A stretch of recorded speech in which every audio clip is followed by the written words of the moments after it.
Hello mga suki! Ayan, mayroon po tayong customer ngayon. Magpapalagay po ng switch. Ang napili po niya ay domino switch. Ayan. Tapos kumuha din siya ng electrical tape. Ang electrical tape po kasi namin, iba-ibang klase po. Meron po yung Japan, meron po yung ordinary. Pagka po kasi wirings ang ginagamit, yung Japan na electrical tape ang ginagamit kasi manipis yun.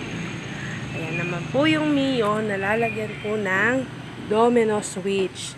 Pinapalitan na po pareho para po pantay na. Kasi kung minsan yung iba, yung mga nagtitipid isang piraso lang po, yan po, set na po ang ipinalagay niya sa kanyang switch. Para nga naman po parehas na bago na siya. O di po ba? Ayan, iniintay po ng customer. Pagpapalit din po kasi niyan, medyo may katagalan, kaya ang ating mga suki ay waiting. Ayan po. O, sa other side naman po, meron din po mga ginagawa po dyan. One set of kadena. Ayan, yung iba naman, interior. Ayan naman po, another job naman po. O, ang ganda ng kulay niya. Mio na kulay pink. O, diba? Ang ganda ng kulay.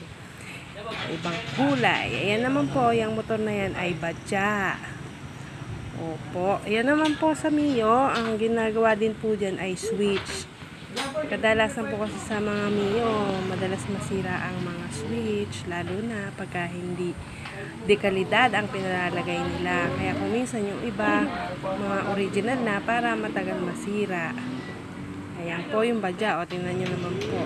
Ito naman po ay NMAX. O, diba? Ang ganda ng kulay niya. Pulang-pula.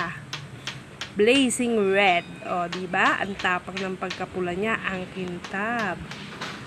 Kumbaga sa lipstick ang kintab-kintab niya. Opo, ayan. Nililinis po ang panggilid ng CVT cleaner. Kaya, CVT cleaning ang ginagawa sa kanya. Ganda po ng kulay, di ba? Ayan po ang aming mga suki. Nagaantay po sila dahil andyan po yung kanyang motor na NMAX.